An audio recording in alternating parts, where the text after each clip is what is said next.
Hello, welcome to my channel.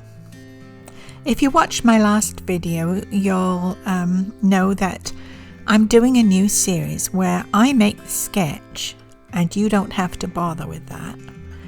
You can download it from my Etsy site, Carol Ann's Art 123, transfer it to whatever support you like, watercolor paper, canvas, whatever you like to paint on, and paint along with me using this video. I think this is a good way to cut out a step that some people find difficult, making a sketch, and I do that for you.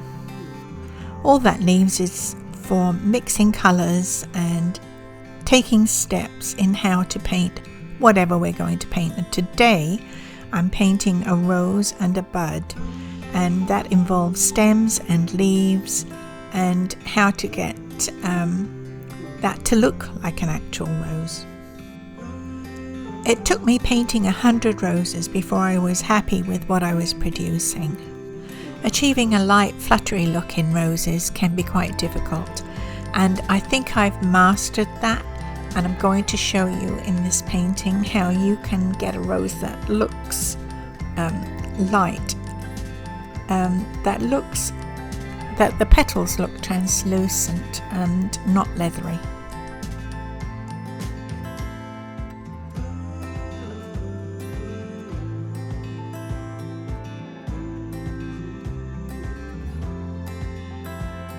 In this video I'm going into the whole thing, not only how to paint the actual rose flower and the bud with the sepals and the stamens and things, but also how to paint the stems, how I paint the stems and the leaves. There are many different ways of painting this flower or any flower, and I'm just showing you how I do it, and that may be very different. I'm sure you could explore those options and come out with an equally good way of doing it. But as I said, I painted 100 of them. I think I know the rose flower pretty well.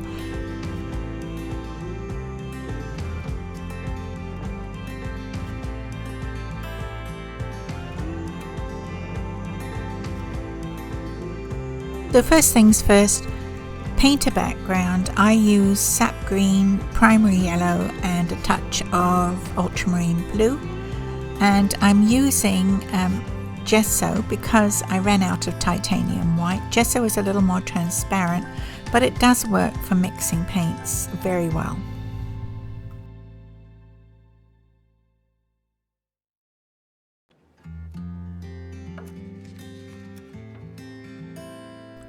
So the first thing you do is print off the sketch and then use tracing paper to transfer it to whichever support you use. I'm using a cold press 140 pound Arches watercolor paper for this. You could use whatever you like, watercolor paper, a canvas, masonite panel, just about anything that you can paint on that has a nice surface. I generally prepare my surface with gesso, but not watercolor paper. I paint straight onto that. And I am using gesso, as I say, for my white, primary yellow, raw sienna, raw umber, French ultramarine blue, sap green, and alizarin crimson. I have a set of brushes. I usually use flats for my petals. I have a liner brush, which I'm using to do my stems along with raw sienna. And that is the base color that I put down. My stems end up with 2 or 3 different colors in them, and I'll show you that as we go along.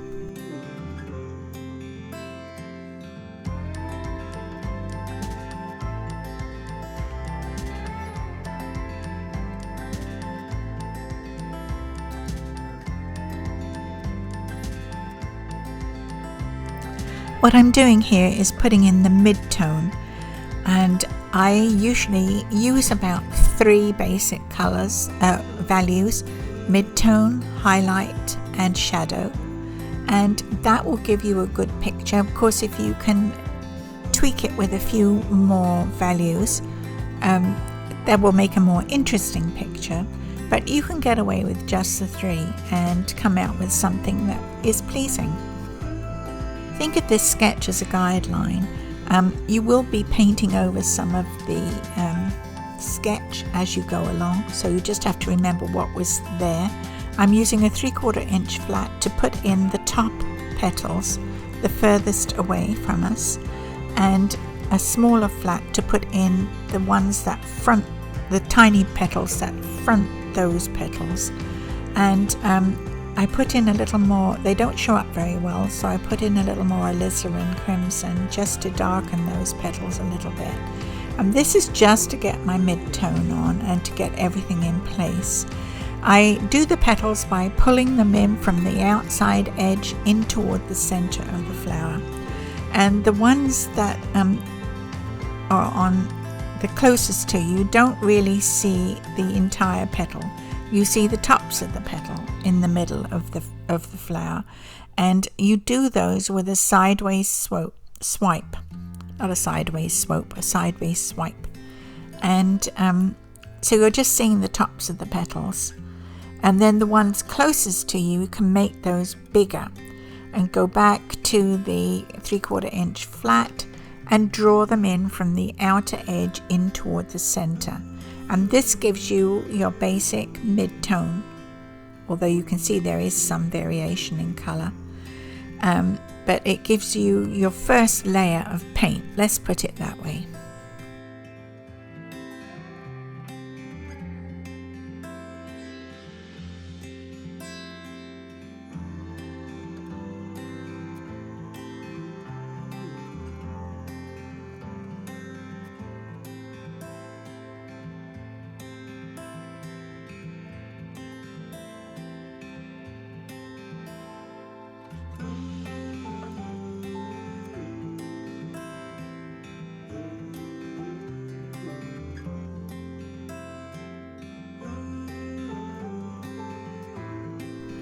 I add my highlights with pure white.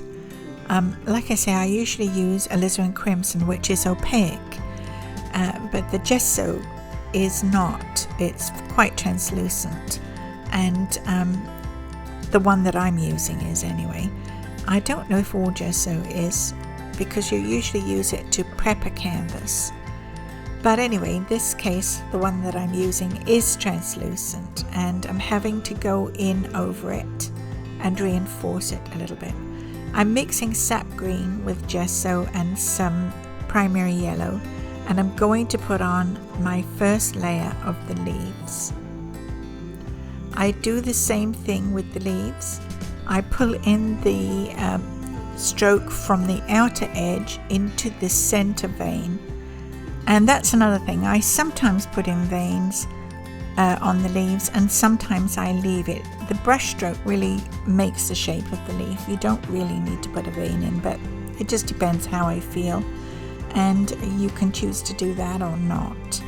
But anyway, this is the first layer of paint on the leaves. I'm very casual about how I mix my paint on the palette. I don't thoroughly mix anything, so I do get a variation in the colors on my brush, and you will see a darker color or a lighter color appear as I go along. It's not really that intentional, it's simply how I paint. And some people will mix their paint very, very thoroughly, and that mid-tone will be the same throughout the painting. In my case, it will have some lights and darks in it. I really like the effect that not mixing my paints too much gives me. It sort of blends on the canvas, and I especially like that when I'm working with water mixable oils. But since a lot of people are painting with acrylics these days, that's why I'm using acrylic at the moment.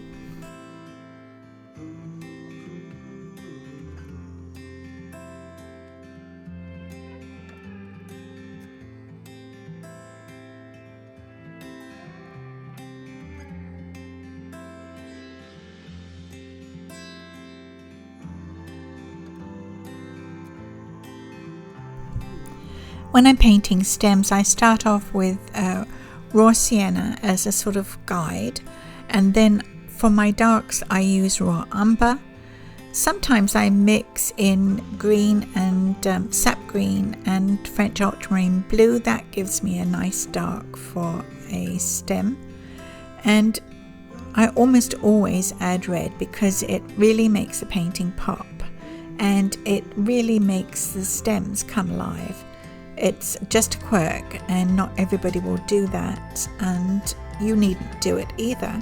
It just depends on your own taste and how you like your flowers to look, and experiment, see what you like. That's one of the nicest things about downloading a sketch.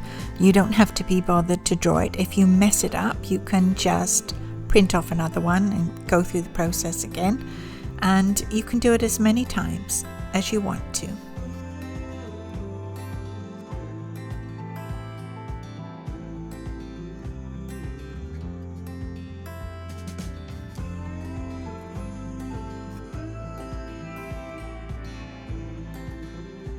Once I've got my mid-tone in, it's all about tweaking the picture and adding highlights, adding shadow, and just doing it in little bits here and there where I think a shadow will fall, where I think a highlight catches, and that's what brings the painting to life and gives it depth and dimension.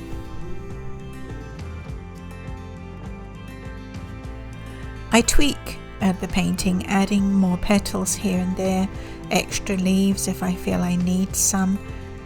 This is the fun of painting, and I must say that I in general leave my highlights, the brightest whites, until the last.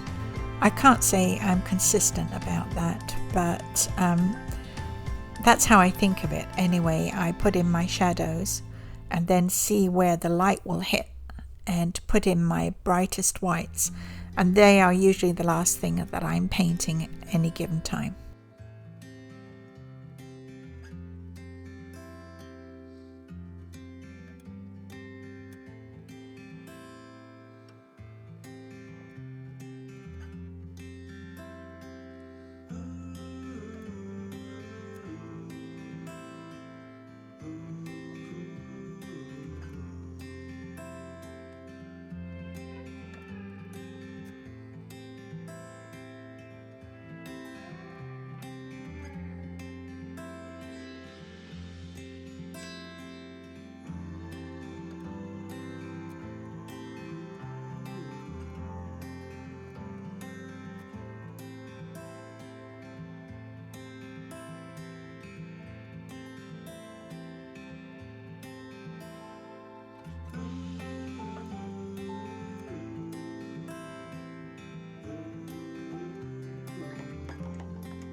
I put the shadow on these leaves in the foreground and decided I didn't like it, and I mixed up a paler green and put it on the left hand leaf.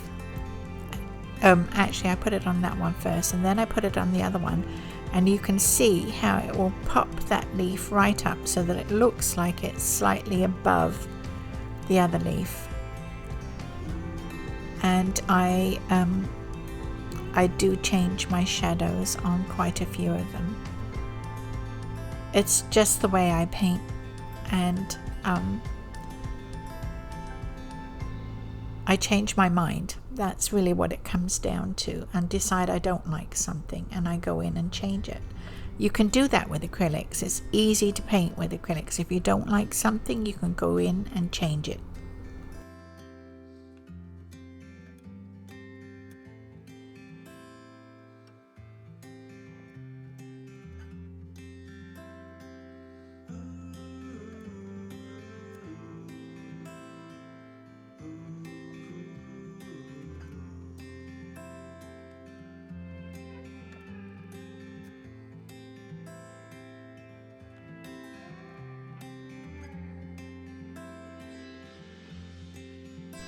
I've put all the shadow on one side, and I think that definitely looks better.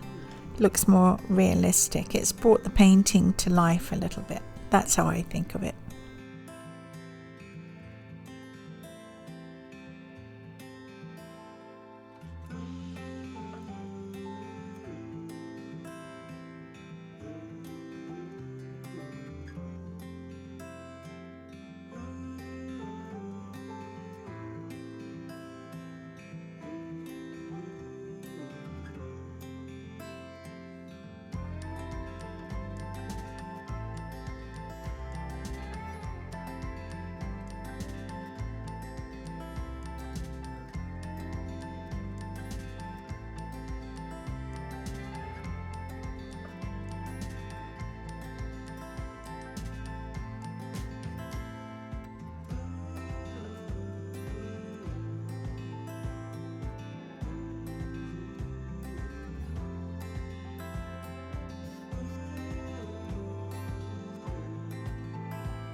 I use alizarin crimson to add a blush to the leaves and the stems.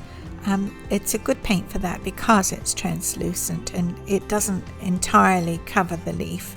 You still see the green coming through. You see that when you look at some roses, don't you? Especially some of the old shrub roses. The ones I remember from my childhood. I lived in a place in England where we had a really nice rose garden, and some of the shrubs in there were very, very old. Those roses were so beautiful. They had a heavenly scent to them, and they were big, fluffy, full-blown roses, and those are the ones that I like to paint.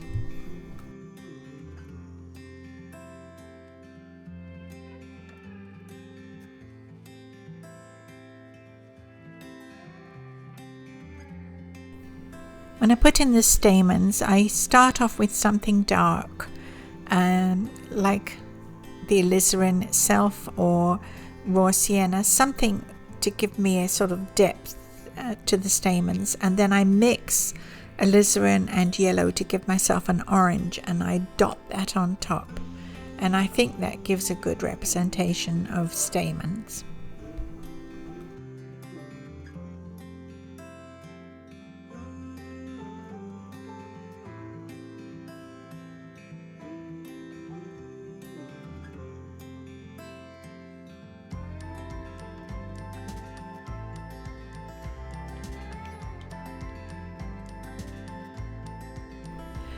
The painting is basically finished, but I like to reinforce my highlights at this point, and I'm using my 3/4 inch flat and the gesso. I'm really going to get more titanium white. I have to do that, and that's my favorite for my highlights and for mixing paint as well.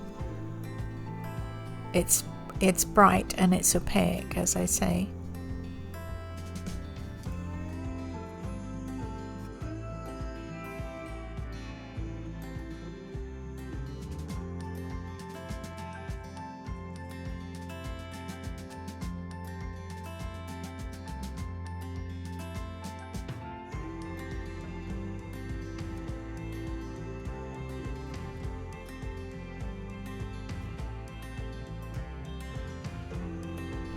It's at this point that I realise the stem is a little abrupt, so I draw a more fluid looking stem on tracing paper and transfer that to my painting once the painting is dry.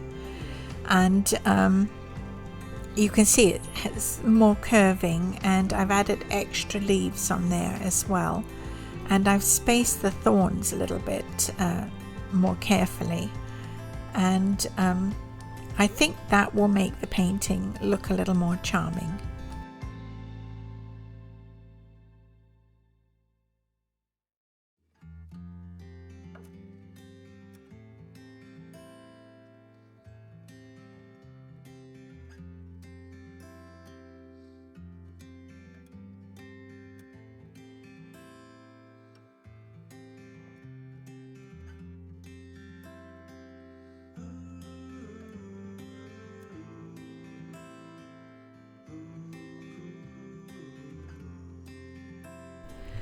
I painted the background. I used gesso to paint out the old stem and repainted the new stem, thorn and leaves, and I think that's a definite improvement.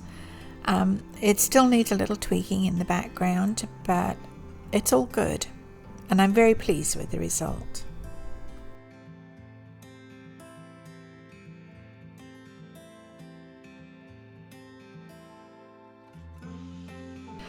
Well, I had a lot of fun painting this rose.